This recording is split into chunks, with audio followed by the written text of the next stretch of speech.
Alors, il y a toujours des gens qui se demandent comment on fait pour écrire un livre. Et encore plus, si on imagine quelqu'un qui vit à Clermont-Ferrand et qui se demande comment on écrit un livre, même s'il y a évidemment des précédents, il y a plein de gens super qui vivent à Clermont-Ferrand, et moi j'adore aller à Clermont-Ferrand. Lui, il s'appelle Christophe Siebert. Je ne peux même pas regarder l'âge qu'il a, plus jeune que moi. Eh ben, il a trouvé la réponse. Qu'est-ce que tu fais quand tu veux écrire un livre ? Tu prends Wikipédia, c'est ouvert, tout le monde peut ouvrir Wikipédia, et puis tu cherches un truc sur Wikipédia qui t'étonne un petit peu, et puis voilà, tu recopies, puis t'as ton livre, quoi. Alors lui, Christophe Siebert, il a pris fiche Wikipédia de la RIM, R-I-M, la République indépendante de Merdvekgorod. RIM est un État d'Europe de l'Est, le 163e du monde par sa superficie, 11 857 km². Sa population est estimée à 8,2 millions d'habitants en 2018, dont 90% vivent à Merdvekgorod. Rym possède des frontières communes avec la Russie et l'Ukraine. Sa façade sud donne sur la mer d'Azov. Sa capitale est Merdvekgorod. Sa langue officielle est le russe. Sa monnaie est le rouble de Merdvekgorod. C'est compliqué parce que du coup, il faut un petit signe typographique pour le rouble de Merdvekgorod. Donc ce signe typographique, après on va le retrouver dans la totalité du livre. Mais bon, c'est Au Diable Vauvert qui édite. C'est toujours un peu des livres un peu punk. Ouais, je sais pas si ce serait trop simpliste de dire ça, mais enfin c'est jamais indifférent. Au Diable Vauvert, t'as une petite signature. S'il faut que tu inventes une monnaie, tu inventes ta monnaie, et puis voilà. Histoire, préhistoire et antiquité. D'après les plus anciennes sources connues, les Deva Bhairati, littéralement en avestique, les démons nous portent, ou les démons comptent sur nous, sont une peuplade Sintashta, représentant une faction dissidente du zoroastrisme. Déjà, ça rime un peu, hein. Contraint au nomadisme, il s'installe aux environs du XVe siècle avant Jésus-Christ sur le futur site de la Rime, à l'époque une vaste région essentiellement marécageuse, c'est logique. Après avoir chassé les tribus, Medeva devient alors la capitale d'un vaste empire. Les pratiques religieuses des Deva Bharati s'éloignent de plus en plus du zoroastrisme pour se constituer en mythologie autonome. Peu de traces de ce panthéon sont parvenues jusqu'à nous, mais elles laissent supposer que de nouvelles divinités ont en commun le fait d'être cruelles, capricieuses, puissantes, d'avoir une grande soif de sang. Les sacrifices humains prennent une place de plus en plus importante dans la société Deva Bharati. Je résume, de toute façon, Wikipédia, c'est facile d'aller y voir. Naissance de Merdvekgorod, à partir de 860, les Vikings, etc. Développement et apogée, XIIIe siècle. Seconde destruction de la ville, 1348-1349. Union de Pologne-Lituanie et de l'Hetmanat cosaque, dont tout le monde le sait. Période moderne, à partir de 1889, Merdvekgorod connaît un nouvel essor grâce au chemin de fer et la création d'une université de médecine qui acquiert rapidement une renommée importante. La ville se range du côté bolchevique le 30 décembre 1917, mais bientôt se trouve sur le front austro-hongrois et allemand et militairement occupé. Les occupants sont chassés par l'armée blanche en automne. Ça, c'est toujours si compliqué. Lisez la biographie de Nathalie Sarraute. Vous retrouverez des éléments qui correspondent à Merdvekgorod. Période stalinienne. Dans les années 30, Staline prend la décision de transformer Merdvekgorod en ville-décharge. 1,5 ligne. Alors évidemment, quand vous tombez ça sur Wikipédia, en 1930, Staline transforme une ville en ville-décharge. T'as l'imaginaire qui commence à travailler. C'est pas pour autant que tu fais un livre qui a combien ? Là, je suis à page 330. Il signe en 1935 le décret secret qui fonde le goulag de Merdvekgorod. Au cours des 20 années suivantes, 500 000 prisonniers vivant dans des conditions extrêmes sont contraints de recycler ou d'incinérer les millions de tonnes de déchets produits par l'ensemble de l'URSS et acheminés par trains et camions. Ils agrandissent également la ville. Géographie physique, géographie administrative. La capitale, Merdvekgorod, est en 2023. Elle le sait comment ? Peuplée par 7 256 987 habitants pour une superficie de 1763 km², sa densité est de 4116 habitants par km², tu fais la division. Eh bien, une petite calculeuse là, sur ton ordinateur. Elle se subdivise en 4 zones: la métropole, la pointe, la cité antique, les quartiers sud et 14 secteurs nommés Rajon. La zone A s'étend sur plus de 12 000 hectares, soit 6% de la surface totale de la ville si on considère que l'ensemble des sites, zones de triage, usines de traitement des déchets, décharges légales, décharges sauvages forment un territoire ininterrompu. Cela fait de ce territoire le plus grand dépôt d'ordures du monde. Or, malgré la pollution, la maladie, la vermine, les fréquents accidents, les habitants les plus pauvres y vivent dans des bidonvilles. La population de la zone A est estimée entre 100 000 et 200 000 personnes. Population, d'après le recensement de 2023, langue, politique, principale force de l'ordre. La RIM présente la particularité de déléguer la surveillance de l'espace public et la protection des citoyens à des sociétés privées, comme chez nous, quoi. Une douzaine de compagnies détenues par des oligarques se partagent ce marché très lucratif, comme chez nous, quoi. Elles utilisent, au lieu d'agents de terrain patrouillant à pied ou en voiture, des drones, comme chez nous, quoi, qui quadrillent la ville à basse altitude et sont autorisés en cas de flagrant délit à intervenir avec des armes. Bon, je ne vais pas vous raconter tout. Économie, transport, tourisme, criminalité. Ossuaire. L'origine de cet ossuaire de la zone remonte à 1348, année où la peste noire frappe durement, 1350, depuis 1962. L'échangeur principal des Autostradi 1 à 8, plus important nœud de circulation de la ville, utilisé par plusieurs centaines de milliers de conducteurs chaque jour, surplombe la cathédrale. Selon des rumeurs jamais confirmées par le gouvernement, cet emplacement résulterait d'une volonté expresse de l'architecte. Culture, cinéma et télévision. L'un des programmes de télévision les plus populaires de la RIM est une émission de télé-réalité mettant en scène des candidats qui s'affrontent au cours de diverses épreuves et sont jugés par le public. Religion, code. Ensuite, vous avez sélection de 111 faits divers rapportés par les médias de la RIM entre janvier 2024 et décembre 2025. Par exemple, 21 août 2024, la seconde édition du festival Apocalypticor, facile quoi, je recommence. 21 août 2024, la seconde édition du festival Apocalypticor commence demain. Une semaine de sexe et de black metal sponsorisée par la Fritovka, la célèbre marque de frites aromatisées à la vodka. 29 août 2024, panique à l'hôpital. Un chaman birman exilé à Mervedgor tente de s'introduire en attaquant 2 gardiens pour, selon ses propos, exorciser Alexandrovitch Vassiliev. Et il y a même un glossaire, par exemple Requiem, Professeur, Transparence, Mademoiselle, Mouche, Poubelle, Junkie, Jade, Objet, Société Anonyme, Nuage, Loup-garou, Patrouilleur, Ravioli à la viande, Underground, Amphétamine. Alors si on lit, ça ferait Babuska, Ballet, Banda, Banditisme, Beliarchi, Beliège, Belcote, Biographia, Business, Businessman, Blagotier, Blacotiesti, Boyfriend, Borch, Butterbrod, Brat, Brigadier, etc., etc. Moi, je ne veux pas tout vous renseigner, mais bon, en gros, tu as compris. Tu es à Clermont-Ferrand, tu as envie de lire un livre, tu recopies ça dans Wikipédia. Bon, alors quoi? C'est qui ce mec? Vous allez me dire, on a compris quoi. Si tu prends Lutz Bassmann, si tu prends Manuela Dreger, si tu prends Maria Soudaeva, et si tu prends le livre d'Antoine Volodine qui s'appelle Écrivain, peut-être que justement tu vas trouver un chapitre qui concerne Mect of God. C'est ça qui est bizarre. C'est à partir de ce moment-là, moi, où commence la réflexion. C'est pas.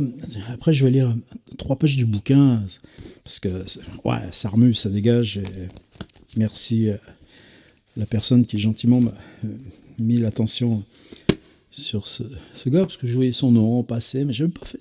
Pourquoi on fait l'effort d'y aller y voir ou qu'on ne le fait pas? C'est ça toute la question. Ça dégage.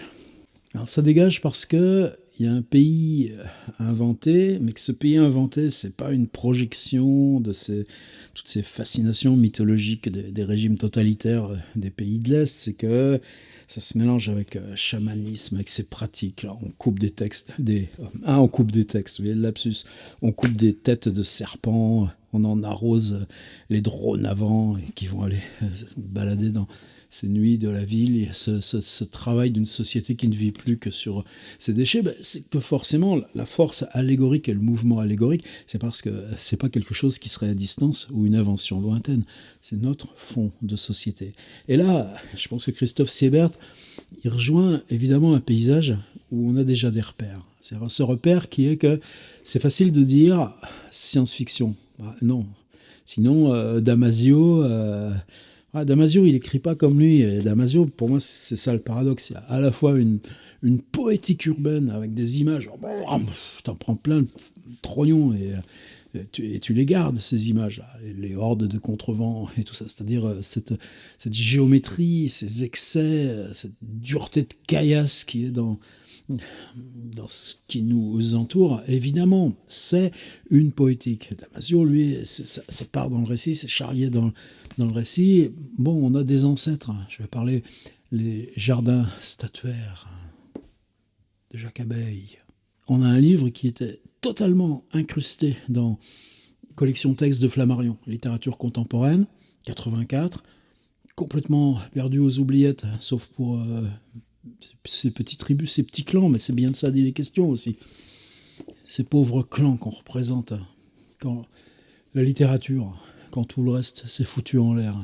Et ben, les jardins statuaires, repris il y a 10 ans par une petite collection de science-fiction, et aujourd'hui revenu en folio, enfin je sais plus si c'est folio, mais enfin en tout cas collection de poche, et collection de poche avec statut de fantastique.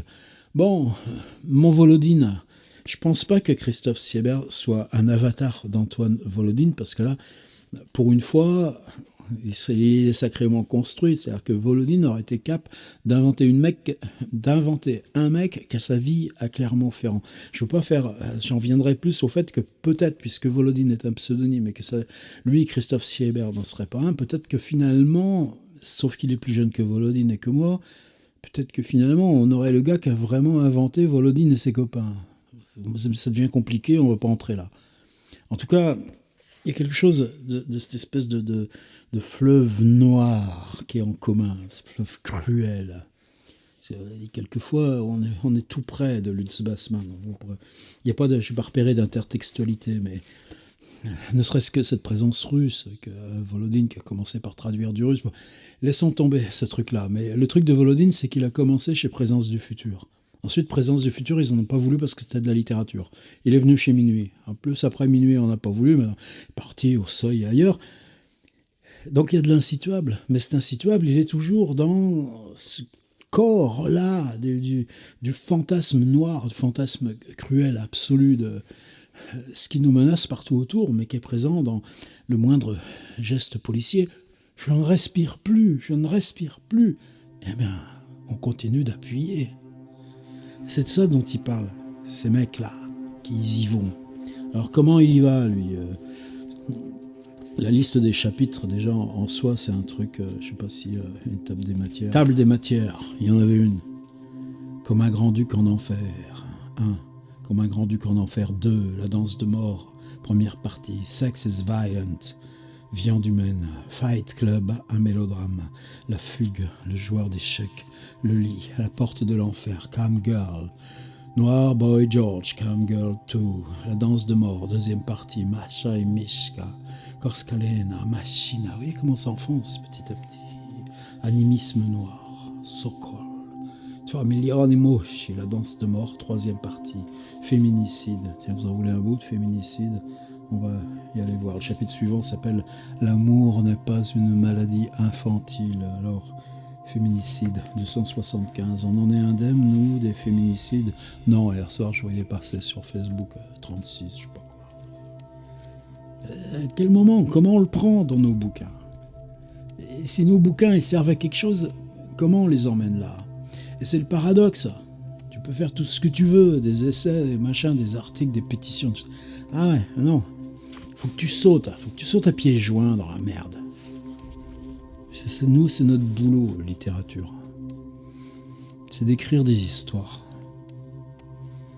Féminicide, Timur Domatchev, 2021. environ un tiers des 1200 homicides annuels perpétrés à Merdvegorod ont lieu dans le Ration 12 et ont pour origine les deux principaux trafics, organes et déchets qui gangrènent la ville tout en assurant sa survie économique. Pour les 800 qui restent, les causes correspondent aux mobiles habituels, drogue, manque d'argent, frustration sexuelle, problème du couple, désir de vengeance. Reste ici comme ailleurs, rien de neuf sous le soleil, les principaux pourvoyeurs de cadavres.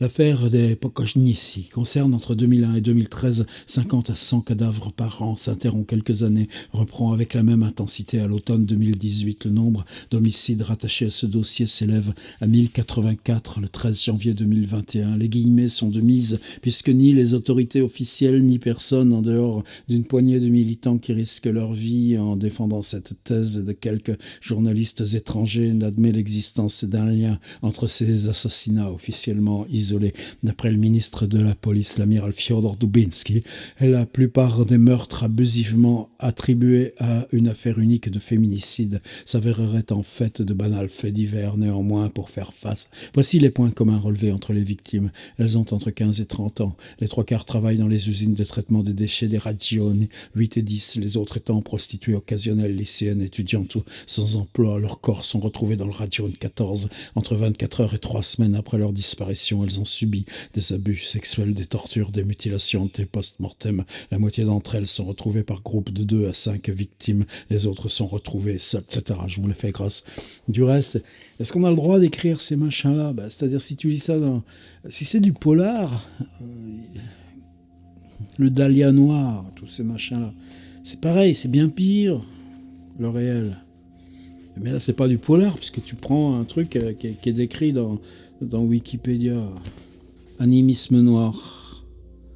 Alors que la cérémonie est sur le point de commencer, les pensées du Sfatroch se tournent vers l'échangeur. Une dizaine de kilomètres à l'ouest, l'échangeur des Astrotadi, A8, surplombant la cathédrale, l'ossuaire de la zone, comme l'appellent les cons, et grondant en continu au passage. Des centaines de véhicules qui l'empruntent à chaque minute évoquent à Nikolai un monstre mythologique, un dieu tombé des étoiles, accroupi dans la merde, tentant de reprendre son souffle. La cible, ils sont réunis pour ça, pour détruire le centre géographique de la zona et un des points névralgiques de la ville, le lieu le plus impide, Merevgorod. Le premier objectif sérieux du site, objectif triple, l'autoroute, l'église, et ce qui se dissimule dessous dans les entrailles de la zona. Le Sfatosh est au courant, il connaît le secret. Il sort le serpent de sa cage, le décapite, une partie du sang l'asperge. Il verse le reste sur le drone. Acclamation. La tête du serpent circule parmi l'assistance. Chacun la porte à ses lèvres, lui donne un baiser. Revenu à Nicolas, il la mange. Le loup grogne et gémit. Il tourne en rond dans sa cage avec nervosité. Les flammes des brasero jettent dans ses yeux des reflets inquiétants. C'est au tour de la chèvre d'être sacrifiée pour consacrer le drone, dont le corps massif et les plumes factices deviennent poisseux. La chèvre est découpée, partagée entre tous. Ce qui n'a pas été mangé sera offert au loup que des frissons parcourent dans sa cage. Il est de plus en plus fébrile, bruyant. La même excitation gagne les humains. Leurs clameurs deviennent plus fortes. Tout le monde rabat les lunettes VR sur les visages. Les danses commencent. Les adeptes viennent de changer de monde. Ils sont désormais chez les morts, chez les esprits. Plus sur cette terre, leurs visions n'appartiennent plus à cette réalité. Le Sfatosh prononce en rutaine des phrases rituelles que des capteurs associés aux lunettes VR propulsent dans les cerveaux. En plein centre, l'assemblée toujours plus fiévreuse lui répond dans la même langue. Certains se munissent de barabanquets, de jaleïques, et la cérémonie devient une bacchanale que la musique emporte jusqu'à la frénésie, au délire. Ils sont des animaux, des loups-garous au son des instruments qui découpent leur mélopée répétitive et hystérique dans le système nerveux des adeptes en transe. Les esprits des morts les visitent, les possèdent. Ce que leur montrent les lunettes VR est amplifié par les rythmes, les danses, les substances. À ce stade, il ne s'agit plus de réalité virtuelle, mais bien d'un autre plan d'existence aussi réel, sinon davantage que le plan matériel. En tout cas, certains semblent le croire. La cage du loup est ouverte. Le fauve se promène parmi les humains devenus des bêtes qui se meuvent comme si leur corps ne leur appartenait plus. Le sabbat se transforme transforment en orgie les fluides corporels, nourrissent la terre, les Prizrak et bénissent le drone à l'aide de sperme, de sang, de merde, pour le rendre invulnérable, pour qu'il remplisse sa mission. Les humains devenus loups baisent avec l'oiseau d'acier et de plastique, lui communiquent un peu de leurs âmes pour le charger d'une force nouvelle. Après un paroxysme, les rythmes décroissent, etc., etc. Vous aimez pas, c'est le diable Vauvert. On peut pas leur retirer leur raison d'être. Puis c'est un mec de Clermont-Ferrand, quoi. C'est une ville toute noire, de lave et basalte. C'est une ville de longue histoire. C'est une ville où il y a des forces. C'est pour ça que moi j'aime y aller aussi. Même Volodine, il est pas loin, puis je peux pas les emmerder, Volodine avec lui et lui avec Volodine. C'est parce que moi, tout d'un coup, se dire, waouh, on est capable de démultiplier cette expérience, c'est-à-dire de comprendre ces choses noires qui nous assaillent en permanence, comment les conjurer, sinon en se dotant soi-même à l'intérieur des mêmes forces et en le renvoyant. Et ça, c'est vieux dans la littérature. Donc ça s'appelle Christophe Siebert, Image de fin du monde, parce que chaque endroit joue, on est tout le temps, c'est pas des uchronies ou des dyschronies ou des machins comme ça, c'est que oui, le temps appartient à la phrase. Un récit implique que l'époque de ce récit est intégrée à la façon de dire. Donc tu as à la fois des choses de fin du monde, des choses de juste maintenant, des choses dans le juste après. Et alors, je sais pas quand il est paru. Imprimé en février 2020. Alors, je sais pas si ces livres-là qui sont sortis au 1er mars 2020, si c'est juste que ça fait partie de l'histoire, ce mauvais coup qu'on leur a fait. Mais bon, moi je mets le lien dessous, il sera chez vous en 48 heures, vous débrouillez-vous à le trouver. Mais c'est des choses qui sont pas fréquentes, qui nous font travailler sur le dedans, y compris sur le statut réel fiction. La preuve par Wikipédia. Il y a même une carte, regardez. Retrouvez la carte de Mervegorod, toutes sortes d'infos aussi futiles qu'indispensables sur mervegorod.home.blog. Livre, web, ça va forcément ensemble. Salut le mec de Clermont-Ferrand. Ces quatre, il faudrait bien qu'on se croise ensemble.